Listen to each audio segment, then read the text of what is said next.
The man glanced at the access control device and confirmed the model, then broke the access control with just one paperclip and walked straight in. At this moment, a staff member noticed that they were strangers and was about to drive them away when he was scared off by Danny's words. Not only that, but he also secretly took his access card when he approached the other party. Danny used the access card to open the next door, and the customer was surprised by Danny's ability. He successfully opened the safe, and Danny insisted on letting the other party in first, then suddenly grabbed his neck. It turns out that the man is not a real bank manager. The employee just now didn't recognize Danny, let alone him, so he is definitely not an employee in the bank. The man took out his phone from his pocket and found it to be a photo of Danny's wife. Danny had to follow his request and ask what his purpose was. The man pointed to safe 411, and all he needed was for Danny to retrieve the items from inside. Danny walked up and used a paper clip to open the cabinet door again, taking out an iron box from inside. There is a box with an M mark inside the iron box, which indicates that it is Danny's father's box. Here is an electronic key that can unlock Danny's father's assets. Danny was curious that this man would know about his father. Immediately after, the man took out a photo and looked at the child in the photo, and Danny finally understood. It turned out that he was Danny's brother Finney, and then Danny cooperated with Finney in a play, pretending to kidnap Finney and leave the bank. Soon, the police received a report and rushed over. At this moment, the car that was supposed to pick up Finney arrived, and Finney released Jessie as promised, except that she had a handgun tied to her hand with tape. At this moment, the police arrived, and they were identified as suspects in a bank robbery. However, on Finney's way back, he found that the key was missing, so he asked his men to quickly chase after Danny. At this point, Danny had already returned to the hotel and called his children to leave. Then the family got on the bus, and when they thought they could escape, Finney had already chased after them. Finney threatened Danny to hand over the key, and Danny immediately got into a scuffle with him. Danny knocked out the gun in his hand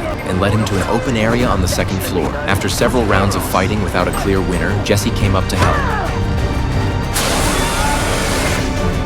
During the fight, Finney caught Jessie again and used him to threaten Danny to hand over the key. Danny had to persuade Danny to calm down first. Danny had to hand over the key when he saw the situation, but in order to escape, he threw the key onto a passerby's bike. Finney had no choice but to get off the car and chase after him. Then Danny brought his family to a Chinese restaurant and asked his friend to pick up and ship the equipment stored here.